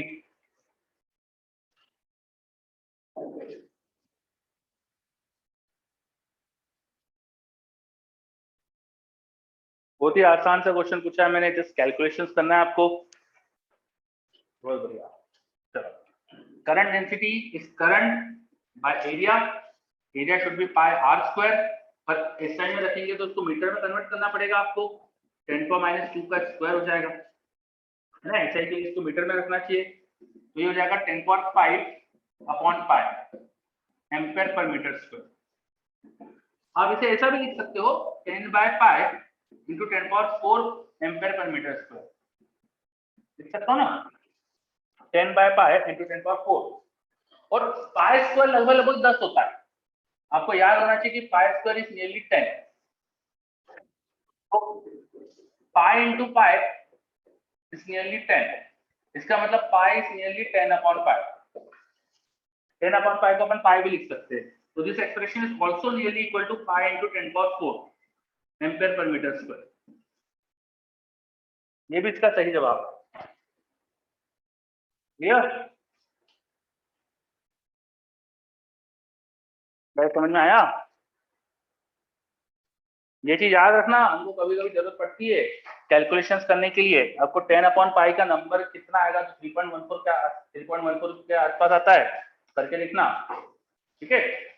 चलो, तो करंट डेंसिटी निकालना आपने देख लिया कैसे निकालेंगे। करंट डेंसिटी वो इंपॉर्टेंट चीज है माइक्रोस्कोपिक लेवल पे करंट का फ्लो समझने के लिए। माइक्रोस्कोपिक लेवल पे क्यों इंपॉर्टेंट है ये समझते हैं अपन, क्यों इंपॉर्टेंट है समझते हैं अपन, ध्यान दीजिएगा। यहाँ देखिए, अभी हमने पढ़ा था कि करंट को लिख सकते थे अपन NEAVD, और जो VD था ना ड्रिफ्ट फील्ड, वो देखो मैंने नीचे लिखा है mu into electric field, mu into electric field, आपने पढ़ा था अभी, NEA mu into electric field, ठीक है। तो current by area, this was current density, now current density it was current by area, तो हो जाएगा NE mu into electric field, सही है क्या? देखो अच्छे से, करंट था हमारे पास NEAVD, करंट को हम किसी कंडक्टर में लिख सकते थे NEAVD, हमने एरिया से डिवाइड करा इसे, और VD ड्रिफ्ट फील्ड को लिख दिया म्यू इंटू ई, तो मेरे पास एक्सप्रेशन आ गया J equal to NE mu into E. अब ये जो J है ये भी एक वेक्टर क्वांटिटी है, और इलेक्ट्रिक फील्ड भी एक वेक्टर क्वांटिटी है, ये दोनों वेक्टर क्वांटिटी है। और जो बीच वाला टर्म है ना, ये कंडक्टर की प्रॉपर्टी, n इलेक्ट्रॉन्स का नंबर, फ्री इलेक्ट्रॉन्स का नंबर पर unit volume, E charge of electron, mu mobility of electron. ये एक्सप्रेशन बता रहा है कि करंट डेंसिटी कितनी क्रिएट हो जाएगी इलेक्ट्रिक फील्ड लगाने से, इलेक्ट्रिक फील्ड अप्लाई करने से कितना करंट की डेंसिटी प्रोड्यूस हो रही है, करंट पर यूनिट एरिया कितना प्रोड्यूस हो रहा है। ये नंबर हमें बता रहा है कि यूनिट इलेक्ट्रिक फील्ड से कितना current per unit area produce हो रहा है। ये एक बहुत स्पेशल प्रॉपर्टी हो रही है मटेरियल की, करंट पर यूनिट एरिया कितना आता है मटेरियल में ये बता रहा है। इसे हम बोल देते हैं conductivity. This expression is called conductivity, इसे हम रिप्रेजेंट करते हैं सिग्मा से, कंडक्टिविटी। तो हमारे पास रिलेशन आ गया है J equal to sigma E, J equal to sigma E. J भी वेक्टर है, E भी वेक्टर है, दैट्स व्हाई हम इसे लिख सकते हैं J equal to sigma E vector. किसी लोकेशन पे जिस डायरेक्शन में इलेक्ट्रिक फील्ड होगी, पॉजिटिव चार्ज उसी डायरेक्शन जाने की कोशिश करेगा, तो वहां जो करंट की डेंसिटी प्रोड्यूस होगी वो सिग्मा इंटू ई वेक्टर। समझ में आया क्या बात आपको यहां तक? देखिए सभी बच्चे, J equal to sigma E clear हो रहा है?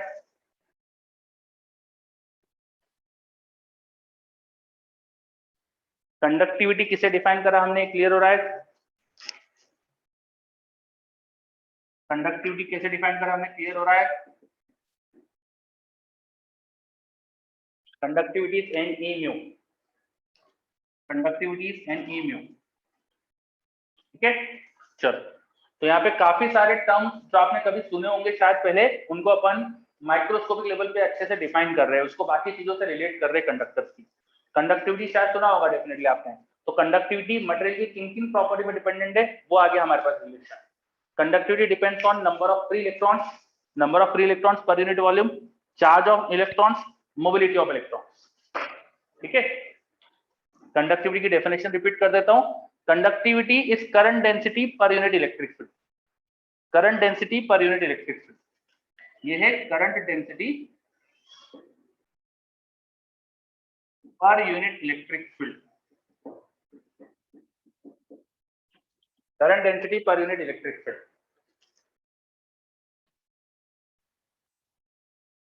जे और ई दोनों वेक्टर थे, तो एक तरह से वेक्टरली रिलेशन आ गया हमारे पास करंट और इलेक्ट्रिक फील्ड का।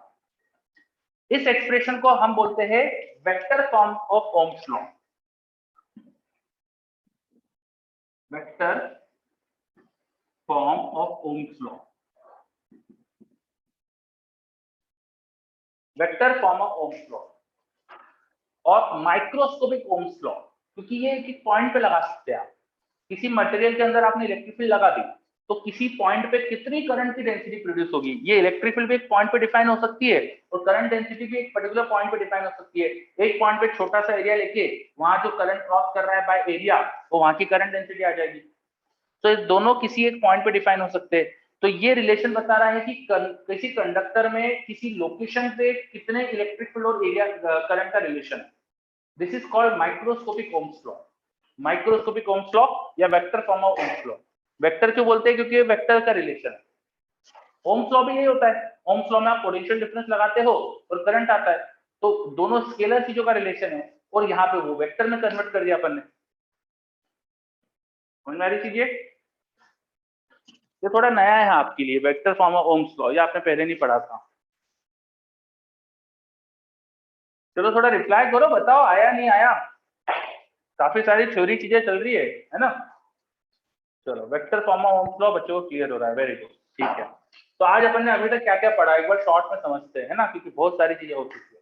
ठीक है, सबसे पहले तो अपन ने शुरुआत में तो रिकैप करा था, कंडक्टर के अंदर क्या होता है, इलेक्ट्रॉन फ्रीली मूव करते हैं, उनकी एवरेज स्पीड क्या होती है वो सब बातें करी थी, उनकी एवरेज वेलोसिटी जीरो आती है वो बातें करी थी, रिलैक्सेशन टाइम क्या होता है, मीन फ्री टाइम क्या होता है, मीन फ्री पाथ क्या होता है, ये बातें करी थी अपन ने।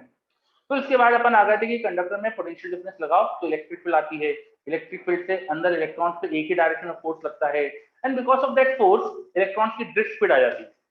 तो ड्रिफ्ट स्पीड के बारे में अपन ने समझा था, ड्रिफ्ट स्पीड का एक्सप्रेशन निकाला हमने, किन किन चीज पे रिलेट हो रहा है वो निकाला, मोबिलिटी डिफाइन करी थी हमने। हमने पढ़ा था कि drift speed is mobility times electric field, ये जो नंबर था ई टाउ बाय एम, इसको मोबिलिटी बोल दिया था। अच्छा, टेम्परेचर बढ़ाते हैं तो ये जो टाउ होता है वो क्या होता था, डिक्रीज होता था, तो ड्रिफ्ट स्पीड क्या होगी, डिक्रीज हो जाएगी। तो किसी भी कंडक्टर में टेम्परेचर बढ़ाएंगे तो ड्रिफ्ट स्पीड डिक्रीज होगी, मोबिलिटी एक तरह से डिक्रीज होगी, मोबिलिटी डिक्रीज होगी तो कंडक्टिविटी डिक्रीज होगी। कंडक्टर्स में टेम्परेचर बढ़ाने से कंडक्टिविटी डिक्रीज होती है, कंडक्टर्स में टेम्परेचर बढ़ाने से कंडक्टिविटी डिक्रीज होती है, कंडक्टिविटी कम होगी तो एक तरह से रेजिस्टेंस बढ़ेगा, कंडक्टर का रेजिस्टेंस टेम्परेचर बढ़ाने से बढ़ता है। यहां से समझ में आ रहा है आपको रिलेशन, है ना। ये पूरा एक्सप्लेनेशन हो रहा है, देखो कि आपको पता है टाउ कम हो जाता है टेम्परेचर बढ़ाने से, टाउ कम हुआ तो मोबिलिटी कम हो गई, मोबिलिटी कम हुई तो कंडक्टिविटी कम हुई, कंडक्टिविटी कम हो गई तो रेजिस्टेंस इंक्रीज हुआ। ठीक है, चलो उसके बाद फिर हमने ड्रिफ्ट स्पीड डिफाइन कर, मोबिलिटी डिफाइन करी थी, फिर हमने ये समझा था कि अलग अलग तरह के सब्सटेंसेस में करंट जहां फ्लो हो रहा है तो अलग अलग पार्टिकल रिस्पॉन्सिबल होता है करंट फ्लो के लिए। जिस पार्टिकल के फ्लो से करंट फ्लो हो रहा है उसको अपन ने कहा था चार्ज कैरियर। तो इलेक्ट्रोलाइट सॉल्यूशन में चार्ज कैरियर्स आर आयंस, वहां पे आयंस की वजह से करंट फ्लो होता है। वहां पे दो तरह के चार्ज कैरियर्स होते हैं, हमारे कंडक्टर में तो सिर्फ इलेक्ट्रॉन्स एक ही चार्ज कैरियर अवेलेबल होता है, पर इलेक्ट्रोलाइट सॉल्यूशन में दो चार्ज कैरियर्स होते हैं और वहां टोटल करंट उन दोनों के करंट का एडिशन होता है ना। जो भी कॉन्सेप्ट यहाँ पर पढ़े अपन ने वो कई जगह पर एप्लीकेबल है, ये अपन ने बातें करी थी। तो इसके बाद अपन ने पढ़ा था कि किसी कंडक्टर में वेरिएबल क्रॉस सेक्शन हो तो ड्रिफ्ट स्पीड बदल जाएगी अलग अलग जगह पर, इलेक्ट्रिक फील्ड बदल जाती है अलग अलग जगह पर। इसके बाद फिर हमने पढ़ा करंट डेंसिटी क्या होती है, ये एक वेक्टर क्वांटिटी होती है जिससे हम करंट का फ्लो पर यूनिट एरिया डिफाइन करते हैं, इसकी डायरेक्शन करंट फ्लो के अलॉन्ग रखते हैं अपन। ये थोड़ा इसके बारे में बेसिक पढ़ा। फिर करंट डेंसिटी का करंट से रिलेशन देखकर हमने करंट डेंसिटी और इलेक्ट्रिक फील्ड का रिलेशन निकाला, इसे हम बोलते हैं vector form of Ohm's law. क्या यहाँ तक सारी चीज क्लियर है? करंट डेंसिटी के साथ साथ यहाँ पे अपन ने सिग्मा भी डिफाइन कर दिया, कंडक्टिविटी डिफाइन कर दी, क्लियर? बताइए सब। चलो बहुत बढ़िया है ना। तो आज की बहुत सारी थ्योरी हो गई है, in fact begin about one almost पूरा हो गया है। अब मेरे पास है तो 10 मिनट बचे हुए, क्योंकि आपकी क्लास मैंने 10 मिनट आपने बोला था ब्रेक लिया था, पर ठीक है आज मुझे लगता है इतना सफिशिएंट है। ठीक है, तो आप लोग ज्यादा स्ट्रेस मत लो, मॉड्यूल एक बार रिवाइज करो, जितनी आज चीजें पढ़ी उतनी रिवाइज करो। बिगिनर बॉक्स 1 कर सकते हो, बट अभी स्ट्रेस नहीं लेना है आपको, बिकॉज आप इलेक्ट्रोसिटी का टेस्ट के लिए प्रिपेयर करो। ठीक है, इलेक्ट्रोसिटीज के टेस्ट जैसे खत्म होगा वैसे दो दो बिगिनर बॉक्स होमवर्क में मिल जाएंगे आपको, मतलब उसी दिन शाम को दो दो बिगिनर बॉक्स कर लेना है आपको। ठीक है, तो उसके लिए थोड़ा सा आप प्रिपेयर रहिएगा। चलो आज यहीं रुके, फिर काफी सारी चीजें हो गई है, इतना अब्सॉर्ब करो, नेक्स्ट क्लास में आगे की चीजें कंटिन्यू करते है ना। ओके बच्चों, चलो तो फिर आज अपन यहीं रुकते, और जितनी चीजें अपन ने पढ़ी है कल अच्छे से सबको याद होना चाहिए, है ना, जो भी पढ़ रहे हैं अच्छे से याद होना चाहिए। और एक और चीज, इलेक्ट्रोस्टैटिक्स की क्वेश्चन बैंक कर लीजिए, क्वेश्चन बैंक कई बच्चों ने करी नहीं थी अभी, तो अगर आप सैटरडे तक कंप्लीट कर लेते हो तो सैटरडे मॉर्निंग में मैं डीसीएस रख सकता हूँ उसके लिए। ठीक है, तो आज का दिन, कल का दिन है बेसिकली फ्राइडे, आपको सैटरडे मॉर्निंग में डीसीएस अपन रख सकते हैं। तो अगर आपको रिक्वायर्ड है तो आप मुझे बता देना फ्राइडे को, कल बता देना। ठीक है, इज इट ओके? यस, चलो ठीक है बच्चों, मिलते हैं फिर नेक्स्ट क्लास में। बाय सबको, टेक केयर।